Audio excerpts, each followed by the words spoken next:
Hello everyone, कैसे हैं आप सब। एक बार पुनः शिव कोचिंग क्लासेस पर स्वागत है। उम्मीद करता हूं आप सब अच्छे होंगे, मस्त होंगे, बेहतर होंगे और आप सभी की पढ़ाई बेहतर चल रही होगी। मेरे बच्चों, क्लास 12 फिजिक्स एनसीईआरटी में चैप्टर नंबर 6 स्टार्ट किए हैं, जिसमें आज का लेक्चर नंबर 2 है। फर्स्ट लेक्चर में चुंबकीय फ्लक्स के बारे में बताया था। उम्मीद करता हूं आप लोग देख लिए होंगे। प्लेलिस्ट में ऐड कर दिया है, आप लोगों को भटकने की जरूरत नहीं है। 2025-26 का जो प्लेलिस्ट है वहां पे आपको क्रम से मिल जाएगा। चलिए शुरू करते हैं बच्चों। मुख्य रूप से इस चैप्टर का नाम है कि वैद्युत चुंबकीय प्रेरण। यानी बच्चों, इस चैप्टर में आप लोग पूरा का पूरा चुंबकीय प्रेरण से संबंधित तथ्यात्मक चीजों का अध्ययन करेंगे, जिसमें आज का टॉपिक ही है बच्चों की विद्युत चुंबकीय प्रेरण किसे कहते हैं, इससे संबंधित फैराडे का प्रयोग और फैराडे का प्रथम और द्वितीय नियम, जिसमें जब बच्चों फैराडे का जो द्वितीय नियम है उसकी गणितीय व्याख्या very very very very very important है बोर्ड एग्जाम के लिए। लेकिन हम पूरा बेसिक से चलेंगे, क्योंकि यदि किसी तरीके से क्वेश्चन आए तो आपसे बनना चाहिए। ये मेरा यही मतलब मानना रहता है कि मैं ऐसा पढ़ाऊं कि उसके बीच से भी कोई क्वेश्चन आए तो आपसे बन जाए। चलिए शुरू करते हैं बच्चों। सबसे पहले तो आप लोगों ने चैप्टर नंबर जब हम 4 पर चल रहे थे बच्चों, तो वहां पर आपको बताया गया था कि हमारे पास एक चालक तार है, उसमें विद्युत धारा प्रवाहित की जाती है। तो उस चालक तार के कारण कोई परिपथ है, कोई परिनालिका है ना, जिसमें चालक तार है बच्चों, और चालक तार के कारण उसके चारों ओर चुंबकीय क्षेत्र जनरेट होता है। इसकी जो पुष्टि ऑरस्टेड ने 1820 में की थी। थोड़ा सा कुछ पृष्ठभूमि है जिसको आपको चर्चा करना पड़ेगा। सन 1820 की बात है बच्चों, ठीक है। ऑरस्टेड जो थे, ऑरस्टेड साहब जो थे प्यारे बच्चों, इन्होंने यह बताया कि हमारे पास एक चालक तार है। क्या है? चालक तार है। चालक तार है, यदि इसमें विद्युत धारा प्रवाहित किया जाए तो इसके चारों ओर चुंबकीय क्षेत्र जनरेट हो जाता है। ठीक है, इस तरीके से चुंबकीय क्षेत्र जनरेट हो जाता है। इसकी जो पुष्टि है 1820 में हो गई। अब जब इसकी पुष्टि हो गई तो फैराडे साहब पागल हो गए। बोले ऐसे कैसे हो सकता है यार, धारा से चुंबकत्व का गुण उत्पन्न हो रहा है, चुंबकीय क्षेत्र, तो इसका उल्टा भी तो होता होगा ना। बोले जब धारा से यानी विद्युत धारा से चुंबकीय क्षेत्र उत्पन्न हो सकता है या चुंबकत्व का गुण उत्पन्न हो सकता है, ठीक है, तो हम अब यह पुष्टि करेंगे कि भाई चुंबक से क्यों ना विद्युत धारा जनरेट हो जाए, और इसी को सिद्ध करने में लग गए। कुंडली बनाई, कुंडली में धारा मापी लगाया, चुंबक लिया, बहुत सारा प्रयोग किया, लगभग 10 वर्ष लग गए। और जब नहीं बोलते हैं कि व्यक्ति किसी काम को करते करते करते करते हार मान जाता, बोले अरे चलो छोड़ो यार, अब खत्म, इसको आज पढ़ना ही नहीं है, छोड़ दो, फेंक दो। जैसे आप किसी भी टॉपिक को पढ़ रहे हो, आपको समझ में नहीं आ रहा ना, 1 घंटे 2 घंटे लगाए, बोले यार खत्म कर भैया, पेन इधर रख, कॉपी भी इधर रख, अब आज इसको नहीं पढ़ना है। ऐसे फैराडे साहब जो थे किस चीज की खोज में लगे थे कि जब ऑरस्टेड साहब ने बता दिया कि धारा से चुंबकीय क्षेत्र उत्पन्न होता है, तो चुंबकीय क्षेत्र से धारा उत्पन्न हो सकता है, इस चीज की पुष्टि करने में वो प्रयोग में अपने लगे थे। लेकिन 10 वर्ष प्रयास करने के बाद वो जब हार मान गए कि भाई ये अब हमसे नहीं हो पाएगा, तो उन्होंने क्या किया कि एक कुंडली के बीच में चुंबक को फेंक दिया। ये चुंबक यहां पर आ गया, और जैसे ही चुंबक यहां आया तो यहां पे लगा था एक धारा मापी में विक्षेप हो, थोड़ा सा हिला। बोले अरे बाप रे, जो लगभग कई वर्षों से प्रयोग कर रहा था, अचानक इसमें विक्षेप उत्पन्न हो गया। बोले अब आ गया मजा, आ गया। देखो बच्चों, उन्होंने क्या किया, 10 वर्ष प्रयोग किया, लेकिन ये पुष्ट नहीं कर पाए कि भाई किसी भी चुंबक से प्रेरित धारा उत्पन्न हो सकती है। इसके बारे में उन्होंने मतलब भरसक प्रयास किया, और अंत में उन्होंने क्या किया, अंत में चुंबक को फेंक दिया गुस्सा से। कुंडली जैसे कई सारे कुंडली बनाए, अब चुंबक को, भाई ये 10-20 कुंडली, यहाँ पे लैब है, लैब में 50 कुंडली है, बना के थक गए। कुंडली क्या है, मान लीजिए इस तरीके से आपके पास कुंडली है, और इसमें कुंडली में क्या कर दिया, धारा मापी लगाया था, धारा मापी। अब बोले कि अब ये पुष्टि नहीं हो सकता, तो उन्होंने चुंबक को फेंका, तो जाकर के कुंडली के बीच में चुंबक चला गया, और जैसे ही चुंबक गया तो इसमें विक्षेप उत्पन्न हो गया। तो उन्होंने पुष्टि हो गई कि हां भाई, चुंबक और कुंडली के बीच थोड़ी सी गति हुई थी तो धारा का कुछ संकेत मिला था। इससे पुष्टि हो गया कि भाई साहब, चुंबक और कुंडली के बीच में कुछ ना कुछ आपेक्षिक गति हुई है, और इनके बीच में जब हलचल हुई है तभी तो भाई साहब कुछ ना कुछ गेम बजा है। और यही चीज बताया भैया कि इस कारण से इसमें प्रेरित धारा उत्पन्न हो गया है। बिना हलचल के कोई माहौल तैयार ही नहीं होता है भाई साहब। अपने दोस्तों के बीच में लड़ाई झगड़ा कब होता है? जब हलचल मचती है। तो यही खेल में हुआ कि भाई हमने चुंबक को फेंक दिया कुंडली में, और कुंडली में फेंका तो कुंडली और चुंबक के बीच कुछ ना कुछ हलचल हुआ, और हलचल के कारण इसमें भी एक क्या उत्पन्न हो गई प्यारे बच्चों? प्रेरित धारा उत्पन्न हो गई। क्या उत्पन्न हो गई? प्रेरित धारा उत्पन्न हो गई। समझ में आया? तो ऑरेस्टेड साहब का है ना एकदम विपरीत खोज किसने किया? फैराडे ने किया। और ये उन्होंने कब कर दी? तो ये इन्होंने कर दी 1831 में। 1831 में जब 1820 में ऑरेस्टेड साहब ने बताया था कि एक हमारे पास चालक है, चालक तार में धारा प्रवाहित करते हैं तो उसके चारों ओर चुंबकीय क्षेत्र का गुण उत्पन्न हो जाता है। इसके बाद एम्पियर का परिपथी नियम, एम्पियर के तैरने का नियम, बाएं हाथ का नियम, है ना, फ्लेमिंग के बाएं हाथ का नियम, कई सारे नियम आए। और भाई साहब कई सारे नियमों को पुष्टि करते हुए आगे कहानी बढ़ी तो हमारे कौन? फैराडे और एक हेनरी नामक वैज्ञानिक, ये भी साथी थे इनके।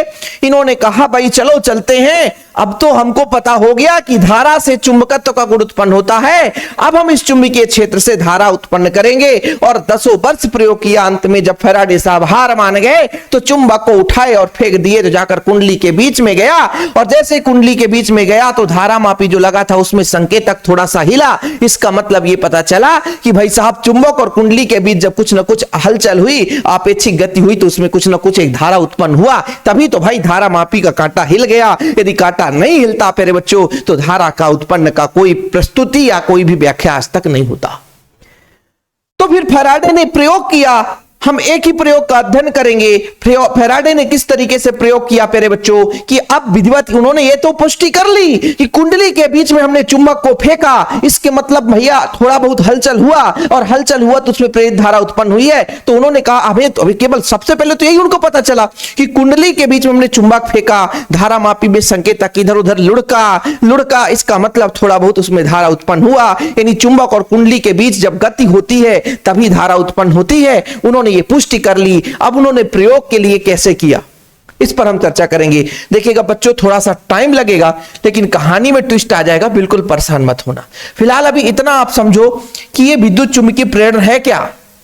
देखो क्या बोला गया कि भाई साहब, जब कभी तार के एक बंद लूप और एक चुंबक के बीच आपेक्षिक गति होती है तो उस बंद लूप में विद्युत धारा बहने लगती है। इस धारा को प्रेरित धारा कहते हैं। जिस विद्युत वाहक बल के कारण प्रेरित धारा बहती है उसे प्रेरित विद्युत वाहक बल भी कहते हैं। और यह परिघटना विद्युत चुंबकीय प्रेरण कहलाता है। सबसे पहले तो यही बात हुई कि फैराडे साहब ने चुंबक को कुंडली के बीच में फेंका, कुंडली में थोड़ा सा जो धारा मापी लगा था उसमें विक्षेप हुआ, मतलब एक धारा बह गई, तो प्रेरित धारा की पुष्टि हुई। इससे पता चला कि भाई साहब, जब कभी तार और मतलब एक कुंडली है, तार से बना हुआ एक कुंडली है बच्चों, या बंद लूप है और चुंबक के बीच आपेक्षिक गति होती है तो बच्चों कहीं ना कहीं बंद लूप में प्रेरित धारा उत्पन्न हो जाती है। ठीक है, मतलब एक प्रकार से धारा बहने लग जाती है। उस बंद लूप में जो धारा बहती है बच्चों उसे प्रेरित धारा कहा गया। और जिस प्रेरित विद्युत वाहक बल के कारण भाई कोई ना कोई विद्युत वाहक बल उत्पन्न हुआ होगा, तो जिस विद्युत वाहक बल के कारण वहां पे धारा बही उस विद्युत वाहक बल को प्रेरित विद्युत वाहक बल कहा गया बच्चों।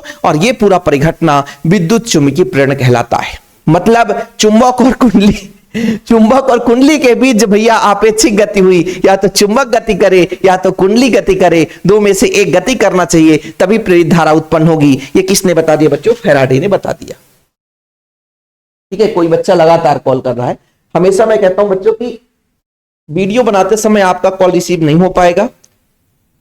जिन बच्चों को नोट्स लेना है तो मेरे पर्सनल नंबर 9685299149 9685299149 इस नंबर पे कांटेक्ट करें, व्हाट्सएप कर दें। जब मैं वीडियो बनाता हूं या काम में बिजी रहता हूं तो रिसीव नहीं कर पाता हूं, चाहे कितना बड़ा अर्जेंट कॉल हो। और यदि किसी बच्चे ने अभी तक नोट्स नहीं लिया है तो कांटेक्ट नंबर जरूर आपके पास होना चाहिए 9685299149। है ना, मात्र 100 रुपए में बच्चों। 96 85 29 91 49 ये मेरा पर्सनल नंबर, मात्र 100 रुपए में नोट से मिलता है। और शिव सर का आप लोग सपोर्ट करोगे तो गारंटेड मैं कहता हूं कि आपके लिए इतना बेहतर कंटेंट आएगा बच्चों की आप लोग उम्मीद नहीं करोगे बोर्ड एग्जाम में सर इतना फ्री चीज कौन देता है। ठीक है, तो ये मेरा पर्सनल नंबर है जिन बच्चों को नोट्स लेना है। तो फिलहाल अभी विद्युत चुंबकीय प्रेरण से संबंधित आपने चीजें समझ ली। अब इन्होंने प्रयोग कैसे किया, प्रयोग ऐसा किया कि यहां पर एक चुंबक है बच्चों, मान के चलता हूं, थोड़ा समझने की कोशिश करिएगा। प्रयोग के लिए अपन एक क्या करते हैं, अलग से पेज ही ले लेते हैं, ठीक, ताकि समझाना थोड़ा सा अच्छा रहे। ये अपना एक चुंबक है, ठीक है। चुंबक को बनाने के लिए कुछ इसको ऐसे कर लेते हैं तो और आपको चुंबक समझ में आ गया। अब ये चुंबक है बच्चों, यहां पर N है और यहां पर S, ठीक। अब बात करते हैं कि चुंबक और यहां पे एक कुंडली ले लेते हैं। कुंडली किस तरीके से बना दे सर, कुंडली कुछ इस तरीके से बना दे, इस तरीके से कुंडली बन गया। अब ये कुंडली है और कुंडली में हमने लगा दिया एक धारा मापी, ठीक है, ये धारा मापी प्यारे बच्चों, ठीक है। ये कुंडली में धारा मापी हमने एडजस्ट कर दिया। अब बच्चों इतना तो क्लियर है। अब फैराडे ने क्या बताया कि जब हम प्रयोग कर रहे थे, चुंबक को कुंडली के पास ला रहे थे, तो चुंबक से N से चुंबकीय क्षेत्र रेखाएं निकलती हैं, सही है। N से चुंबकीय क्षेत्र रेखाएं निकलती हैं, N से चुंबकीय क्षेत्र रेखाएं निकलती हैं बच्चों, है ना, यही तो होता है, N से चुंबकीय क्षेत्र रेखाएं निकलती है। अब जब N से चुंबकीय क्षेत्र रेखाएं निकल रही थी बच्चों, तो इसमें से हमने देखा कि जब चुंबक को किसके पास लाया, कुंडली के पास लाया। ये चुंबक है बच्चों, ये क्या है, चुंबक है।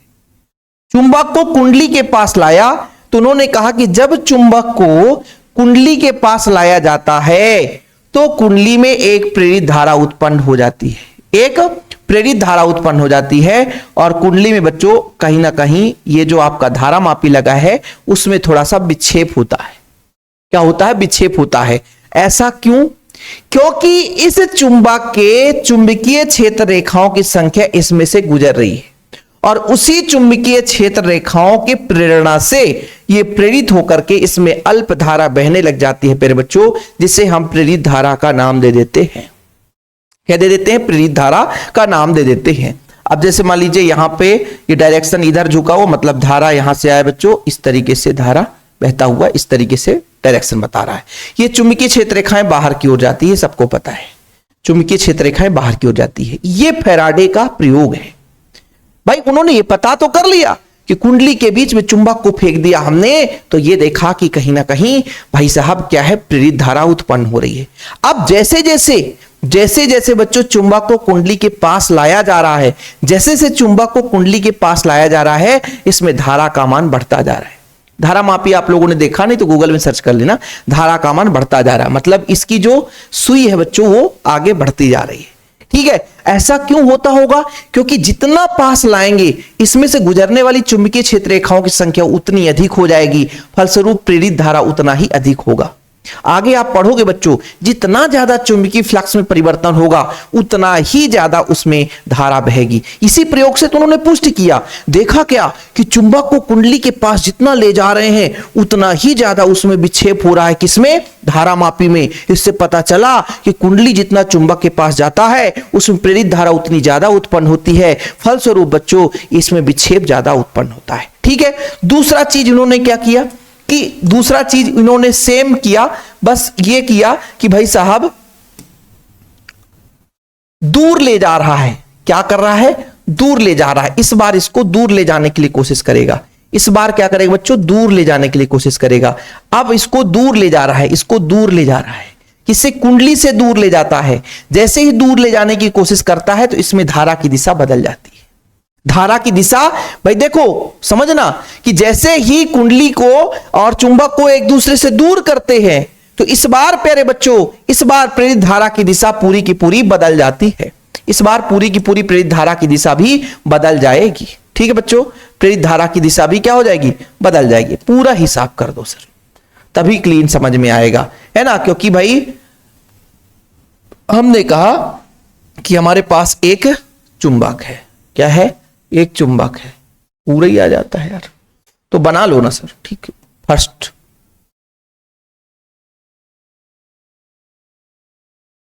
ठीक, ये एन है और ये एस है, और यहां पे कुंडली है अपने पास, यहां पे कुंडली है, ये कुंडली है अपने पास, ठीक, और कुंडली में क्या लगा है बच्चों, धारा मापी लगा हुआ है। और अब इस क्षण चुंबक को हम दूर ले जा रहे हैं बच्चों, पहले जैसे जैसे धीरे लाएगा दूर ले जा रहे हैं। अब यहां पे चुंबकीय क्षेत्र रेखाएं तो है, चुंबकीय क्षेत्र रेखाएं की दिशा तो भाई ये चुंबकीय क्षेत्र रेखा, ठीक है सर, चुंबकीय क्षेत्र रेखा तो ऐसे ही चलेगा, ठीक है। तो अब इस बार जैसे ही, पहले तो क्या बोला कि जैसे ही चुंबक को कुंडली के पास ले जा रहे हैं तो इसमें जो विक्षेप है वो ज्यादा हो रहा है, लेकिन जैसे ही कुंडली को हम दूर ले जाते, मतलब चुंबक को बच्चों, सॉरी कुंडली चाहे कुंडली चाहे चुंबक कुछ भी बोलो, चुंबक को हम दूर ले जा रहे हैं तो इसमें विक्षेप की दिशा भी बदल गई और धारा की दिशा भी बदल गई बच्चों। अब धारा की दिशा जो है बदल करके विपरीत दिशा में बहने लग गई, ये विपरीत दिशा में बहने लग जाती है।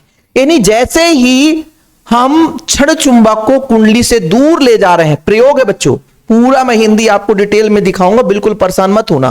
देखो बच्चों, चुंबक के एन ध्रुव को कुंडली के पास लाने से धारा मापी में एक दिशा में विक्षेप होता है, एक दिशा में विक्षेप होने लग जाता है, ठीक है। और चुंबक को यदि रोक दे तो धारा मापी में कोई विक्षेप नहीं होता, और चुंबक के एन ध्रुव को कुंडली से दूर ले जाते हैं तो पुनः विक्षेप होता है, लेकिन विक्षेप की दिशा बदल जाती है, मतलब प्रेरित धारा की दिशा भी क्या हो जाएगी, बदल जाएगी। अभी तो पता ही नहीं, तो प्रेरित धारा की दिशा तो पता ही नहीं है, वो तो प्रेरित धारा की दिशा लेंज बताएंगे। अभी उन्होंने सिर्फ इतना देखा कि चुंबक को जब हम कुंडली के पास ले जा रहे थे तो किसी ना किसी दिशा में धारा मापी जो था इसमें विक्षेप हुआ, इसकी दिशा उन्होंने नहीं बताया, लेकिन उन्होंने ये बताया कि जब हम चुंबक को थोड़ा सा दूर ले जा रहे हैं तो इसमें विक्षेप की दिशा भी बदल जा रही है। धारा की दिशा उन्होंने नहीं बताया, उन्होंने सिर्फ इतना बताया कि यहां पे जो हमने ये भैया धारा मापी ले रखे हैं, इस धारा मापी में विक्षेप की दिशा बदल गई, पहले विक्षेप इधर हो रही थी, विक्षेप इधर होने लग गई, ठीक है भाई। और पहला कंडीशन यह था कि जैसे जैसे चुंबक को हम कुंडली के पास ले जा रहे हैं तो विक्षेप की एक दिशा थी, और बच्चों कुंडली को यदि हम रोक दें, दूसरा कंडीशन यह था क्षण को रोक दें, क्षण स्थिर कर दें, यानी जो क्षण चुंबक है बच्चों स्थिर हो, क्षण चुंबक कैसा हो, स्थिर हो, क्या हो जाए, स्थिर हो जाए, क्षण चुंबक स्थिर हो जाए। जब स्थिर हो जाता है तो किसी प्रकार से कोई विक्षेप नहीं होता है। और तीसरा कंडीशन ये आपका ये है कि फिर से क्षण चुंबक को दूर ले जा रहे हैं तो विक्षेप की दिशा थोड़ी सी दूसरी हो गई। ये तो हम धारा की दिशा बता दिए कि धारा की दिशा बदल जाएगी। धारा की दिशा किसने बताया था? लेंज के नियम के आधार पर प्रेरित धारा की दिशा पता चलती है, ये हमारे फैराडे के नियम के आधार पर नहीं चलती बच्चों, ठीक है। चलिए, इसके बाद बोला गया कि भाई साहब यदि तीव्रता के साथ लाते हैं तो इसमें विक्षेप तीव्रता से होता है, तीव्रता से दूर लाते हैं तो उसका विपरीत दिशा में विक्षेप भी तीव्रता से होगा प्यारे बच्चों, ठीक है। और जितना तेजी गति से चुंबक और कुंडली के बीच में गति होगी बच्चों, जितना तेजी गति से कुंडली और चुंबक के बीच उतना ही ज्यादा धारा मापी में विक्षेप होता है, इसका मतलब उतना ही ज्यादा धारा बहता है। ऐसे बच्चों हम ऐसे ध्रुव को भी ला करके पूरा प्रयोग कर सकते हैं कि ऐसे ध्रुव को पास में लाएंगे तो कहीं ना कहीं इसमें विक्षेप होगा, ठीक है बच्चों, क्योंकि बस चुंबकीय क्षेत्र रेखा की दिशा बदल जाएगी। बाकी एस ध्रुव हो चाहे एन ध्रुव हो बच्चों, चुंबकीय क्षेत्र सबके लिए उत्तरदायी है, समझ रहे हैं ना, चाहे एस ध्रुव हो चाहे एन ध्रुव हो, चुंबकीय क्षेत्र रेखाएं सबके लिए उत्तरदायी है, ठीक है, कोई दिक्कत। अब ये बोला गया कि मान लीजिए ये तो दूसरा कंडीशन है, ये तीसरा कंडीशन है, आपका समझ में आ गया कि ये तीसरा कंडीशन था। क्या हो जाए बच्चों? तीसरा कंडीशन, ये तीसरा कंडीशन था। और दूसरा कंडीशन क्या था कि हमारे पास क्या है, ये अपने पास क्या है बच्चों, ये अपने पास एन और एस है, ठीक। ये चुंबक पास में आ रहा था, चुंबक दूर जा रहा है, और यदि चुंबक और कुंडली स्थिर हो जाए, क्या हो जाए बच्चों? स्थिर हो जाए,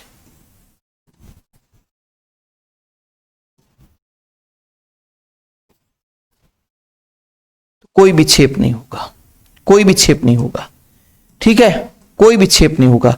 चुंबकीय क्षेत्र रेखाएं तो चलती रहेंगी, लेकिन यदि गति को स्थिर कर दें बच्चों, गति को स्थिर कर दें, चुंबकीय क्षेत्र रेखाओं की दिशा इस प्रकार से, तो इसमें कोई विक्षेप नहीं होता है, धारा मापी में कोई विक्षेप नहीं होगा। यदि ये स्थिर हो जाए स्थिर है बच्चों, क्या है, स्थिर है, तो इसमें कोई विक्षेप नहीं होगा। और इसी तरीके से बच्चों एन ध्रुव के साथ साथ आप एस ध्रुव के साथ भी ऐसा प्रयोग कर सकते हो कि एस ध्रुव को पास लाएं तो क्या होगा। ठीक, चलिए चलो ठीक है, अब अपन बात कर लेते हैं बच्चों क्या क्या बोला गया कि जब हम फैराडे के प्रयोग को देखते हैं तो फैराडे के प्रयोग में इन्होंने क्या लिया, विद्युत तार की एक कुंडली ले ली जिनके सिरों के बीच है ना धारामापी जोड़ा था, और एक क्षण चुंबक ले लिया, इस कुंडली के साथ निम्नलिखित प्रयोग किया। पहले प्रयोग क्या किया कि चुंबक के एन ध्रुव को कुंडली के पास लाने पर धारामापी में एक दिशा में विक्षेप हुआ।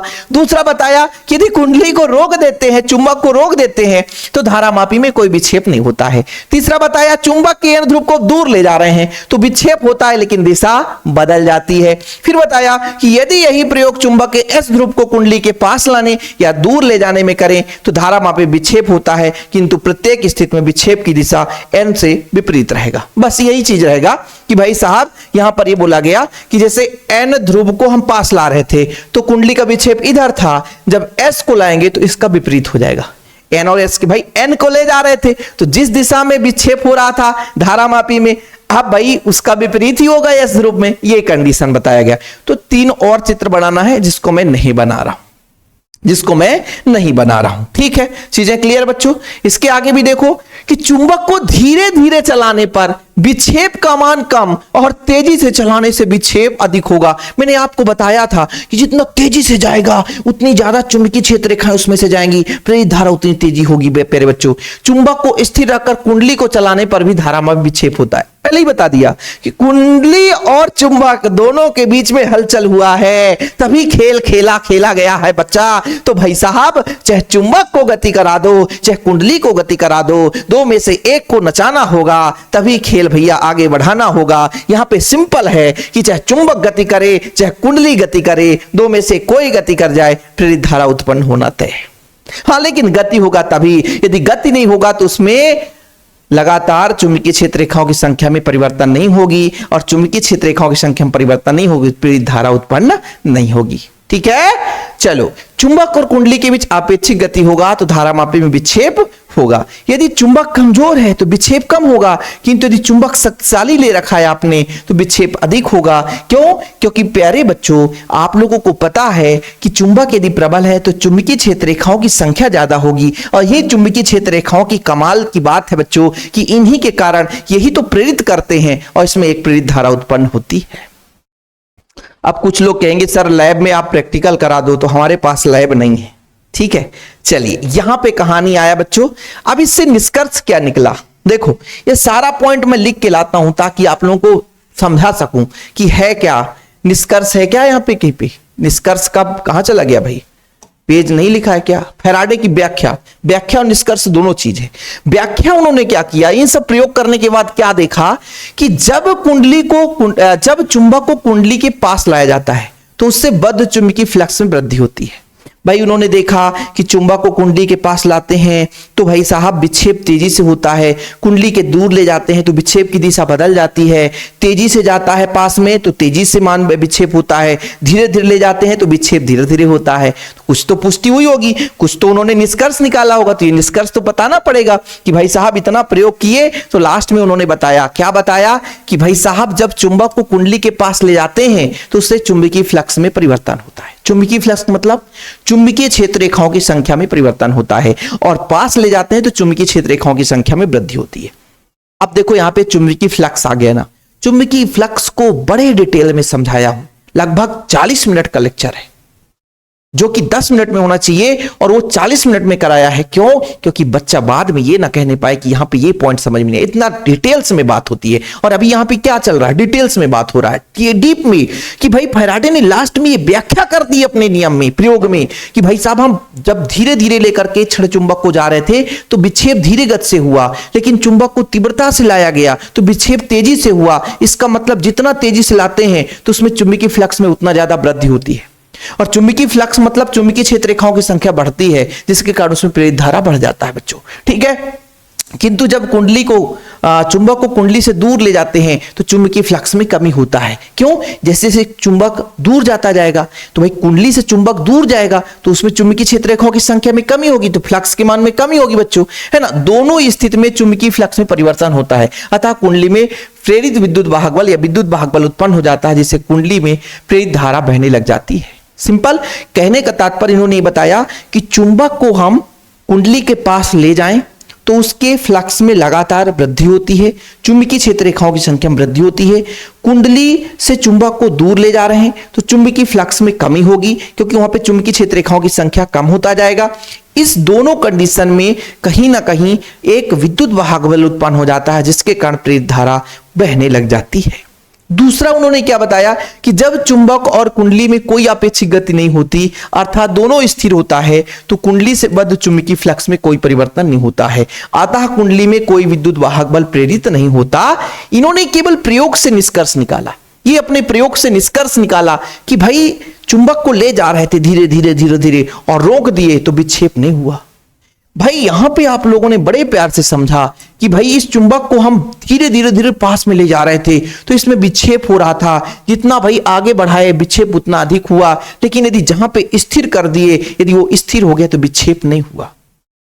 विक्षेप नहीं हुआ इसका मतलब यदि गति नहीं होगा तो कहीं ना कहीं विक्षेप नहीं होगा, अर्थात उसमें प्रेरित धारा नहीं बहेगी। निष्कर्ष निकाला बच्चों कि यदि मान लीजिए चुंबक और कुंडली के बीच आपेक्षिक गति नहीं होती, अर्थात दोनों स्थिर होते हैं, तो कुंडली से चुंबकीय फ्लक्स में कोई परिवर्तन नहीं होता, अतः कुंडली में कोई विद्युत वाहक बल प्रेरित नहीं होगा, फलस्वरूप उसमें कोई प्रेरित धारा प्रवाहित नहीं होगी।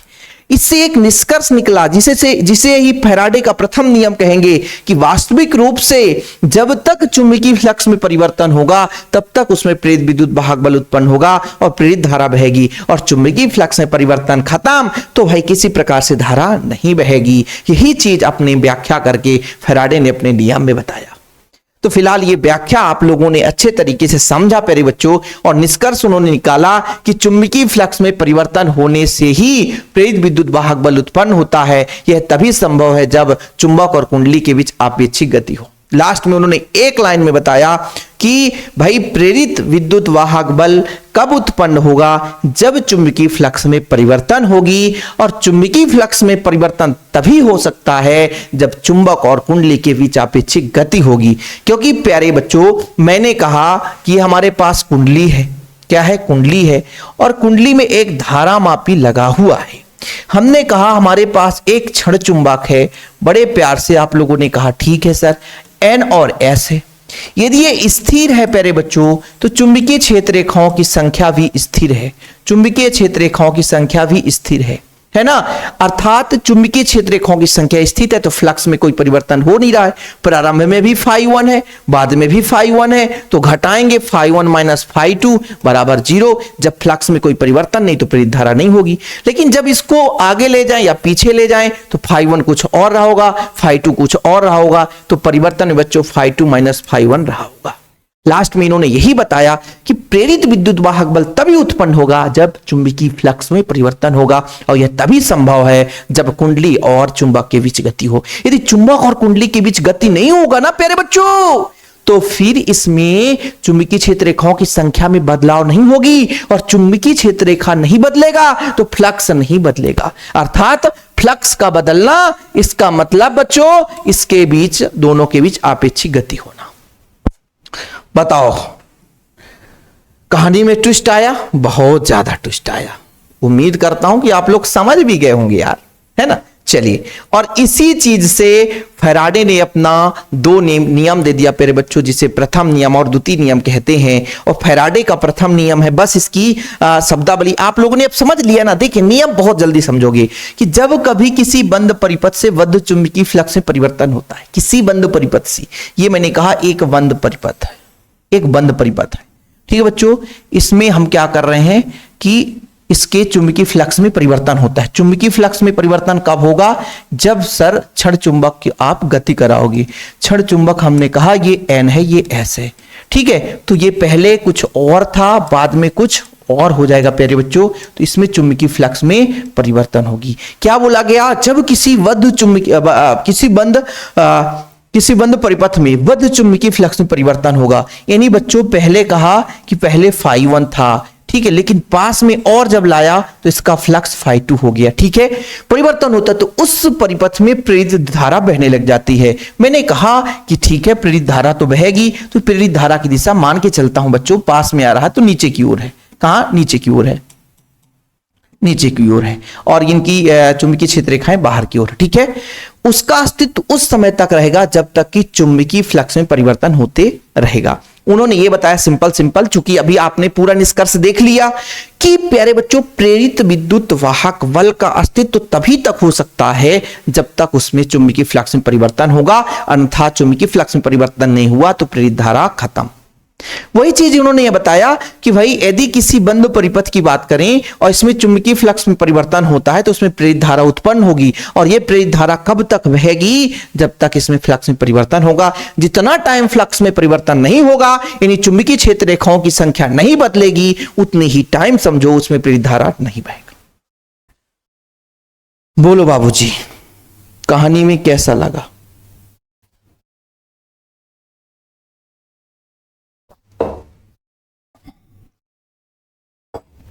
अभी बहुत कुछ खेल बाकी है, अभी बहुत कुछ खेल बाकी है, ठीक है। अभी मेन खेल तो बचा ही है बच्चों, अभी 15-20 मिनट का खेल है, लेकिन मेन खेल बचा हुआ है, ठीक है। चलिए, तो लगातार कॉल आ रहे हैं भाई, लगातार कॉल आ रहा है। ये किसी बच्चे को लगता है कि कॉल नहीं आता, ये देखो ये मेरा मोबाइल है, लगातार कॉल आता है।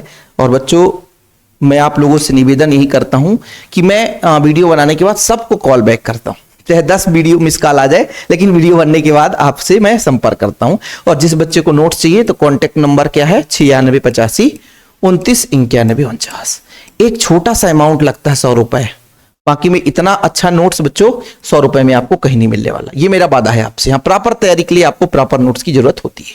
चलिए पहला नियम कंप्लीट। दूसरे नियम की बात करते हैं कि प्रेरित विद्युत वाहक बल का मान चुंबकीय फ्लक्स में परिवर्तन के दर के अनुक्रमानुपाती होगा। उन्होंने अपना नियम दे दिया, बस खत्म का नियम तो है, मतलब ये तो हमको पहले ही पता हो गया कि भाई साहब प्रेरित धारा कैसे बहती है? प्रेरित विद्युत वाहक बल के कारण, और ये सब चुंबकीय फ्लक्स का देन है। यदि चुंबक और कुंडली के बीच गति नहीं होगी तो फ्लक्स परिवर्तन नहीं होगा, फ्लक्स परिवर्तन नहीं होगा तो प्रेरित धारा नहीं बहेगी। तो इन्होंने बता दिया कि जो प्रेरित धारा ना सीधा सीधा फ्लक्स के परिवर्तन के अनुक्रमानुपाती है। यानी जो आपका बच्चों क्या बोला कि विद्युत वाहक बल का मान समानुपाती फ्लक्स में परिवर्तन φ2 - φ1/t, समय के साथ कितना फ्लक्स में परिवर्तन होता है इसके अनुक्रमानुपाती होता है।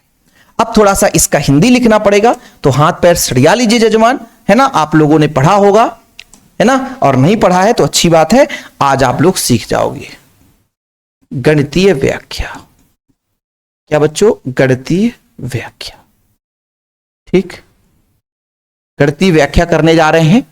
गणितीय व्याख्या का मतलब यह है बच्चों कि जैसे आपने यहां पे समझा कि जब चुंबक को हम धीरे धीरे करके ला रहे हैं तो प्रारंभिक स्थिति में इसका फ्लक्स φ1 है, लेकिन t समय पश्चात उसका जो फ्लक्स है बदल करके φ2 हो जाता है। कहीं ना कहीं थोड़ा बहुत तो बदल जाता है कि माना किसी क्षण परिपथ में बद्ध फ्लक्स कितना होगा? φ1, t समय पश्चात कितना हो जाता है? φ2 हो जाता है। तो यही चीज अपन यहां पर लिख रहे हैं कि माना, चलो सर माना लिख दो, माना किसी बंद परिपथ में किसी क्षण, ऐसा क्षण नहीं भाई, किसी क्षण, माना किसी बंद परिपथ में किसी क्षण चुंबकीय फ्लक्स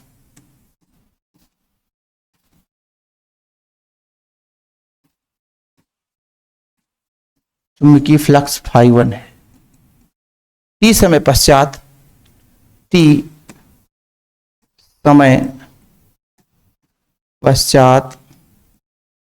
उसका चुंबकीय फ्लक्स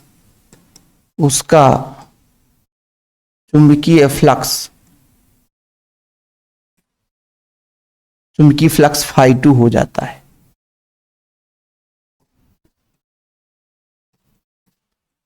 चुंबकीय फ्लक्स φ2 हो जाता है। तब चुंबकीय फ्लक्स में परिवर्तन की दर तब चुंबकीय फ्लक्स में परिवर्तन की दर समय के साथ होता है बच्चों, समय के साथ परिवर्तन, अधिक वाले में से कम वाले को घटा लो और बटा समय के साथ, क्योंकि टी समय में फाई 2 हुआ है। ठीक है, तो पहले फाई 1 था, जैसे से पास लाएंगे बच्चों, तो जैसे से पास लाएंगे, आपको मैंने बड़े प्यार समझाया, तो जैसे से पास ले जाएंगे तो इसमें चुंबकीय क्षेत्र रेखाओं की संख्या बढ़ती जाएगी, फ्लक्स का मान बढ़ता जाएगा। तो जैसे से पास लाएंगे तो फ्लक्स बढ़ेगा, तो फाई 2 का मान बढ़ेगा, तो हमने कहा फाई 2 माइनस फाई 1 हो गया। अब हम फैराडे के द्वितीय नियम से लगाएंगे बच्चों। फैराडे का द्वितीय नियम क्या कहलाता है? फैराडे का ही नियम लगाएंगे, फैराडे के विद्युत चुंबकीय प्रेरण के द्वितीय नियम से।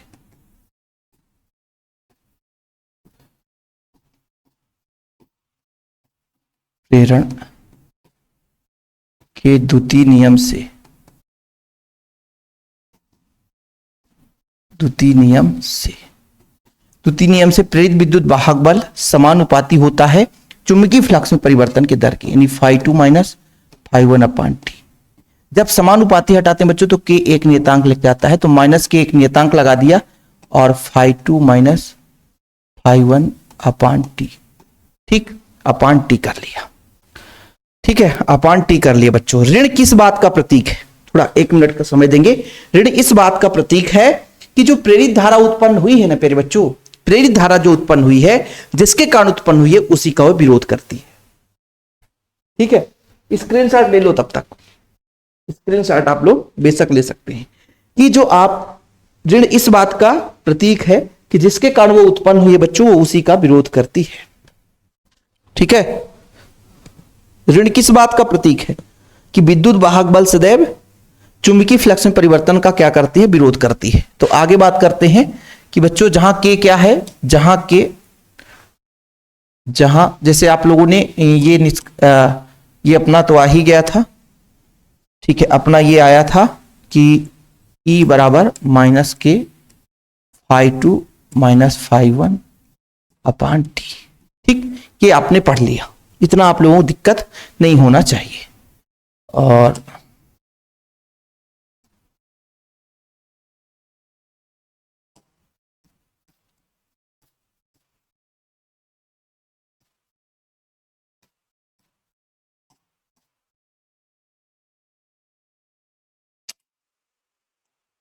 ये हो गया, जहां के एक क्या है?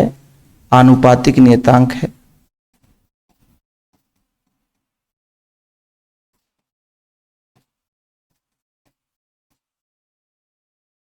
नियतांक है एसआई पद्धति में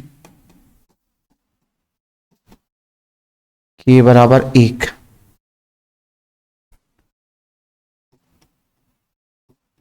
होता है। ठीक, के बराबर 1 होता है, तो के का मान 1 रख देंगे बच्चों, तो माइनस फाई 2 माइनस फाई 1 अपान टी। अब प्यारे बच्चों, ऋण बात इस बात का प्रतीक है, ऋण चिन्ह यहां, ऋण चिन्ह यहां, ऋण चिन्ह इस बात का प्रतीक है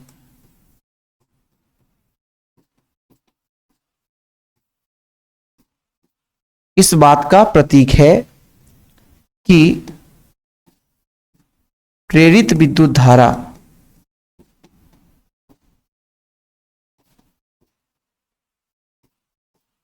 प्रेरित विद्युत जो धारा उत्पन्न हुई है बच्चों, चुंबकीय फ्लक्स का परिवर्तन का विरोध करती है।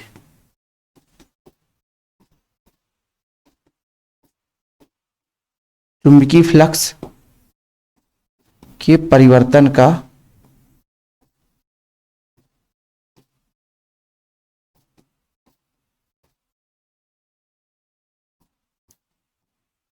विरोध करती है। ठीक, मतलब ऋण चिन्ह इस बात का प्रतीक है जो प्रेरित धारा, जो धारा उत्पन्न हुई है, जिसके कारण उत्पन्न हुई है, उसी का विरोध करती है।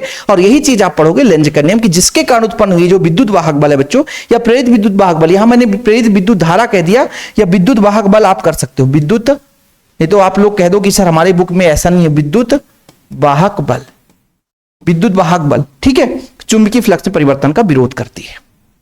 अब थोड़ा सा समझिएगा, थोड़ा सा बच्चों, φ2 - φ1 परिवर्तन हो रहा है। यदि डेल्टी समय में चुंबकीय फ्लक्स में परिवर्तन, चुंबकीय फ्लक्स में परिवर्तन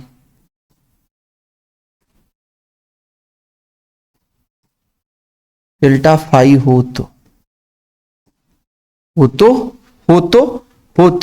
एप्सिलॉन बराबर minus delta phi upon delta t. ठीक, ये चीज हो गया, बस यही नियम है। बोलो सर एक आध लाइन और हमारे बुक में है, बिल्कुल आप परेशान ना हो, हम सब एक लाइन दो लाइन और लिख देंगे, है ना। अब यदि कहा गया कि यदि समय अंतराल बहुत छोटा हो प्यारे बच्चों, यदि समय अंतराल अत्यंत सूक्ष्म हो, ठीक है, ये चीज अपन ने कर लिया, यदि समय अंतराल अत्यंत सूक्ष्म, यदि समय अंतराल मतलब φ1 और φ2 के बीच में, है ना, अंतराल अत्यंत सूक्ष्म हो,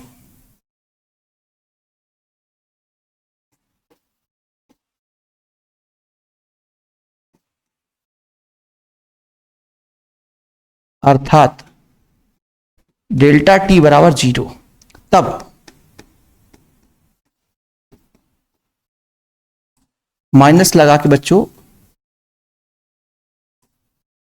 लिमिट लगा दो, जो लिमिट है कि ये अत्यंत सूक्ष्म समय के लिए बात की जा रही है, del phi upon del T.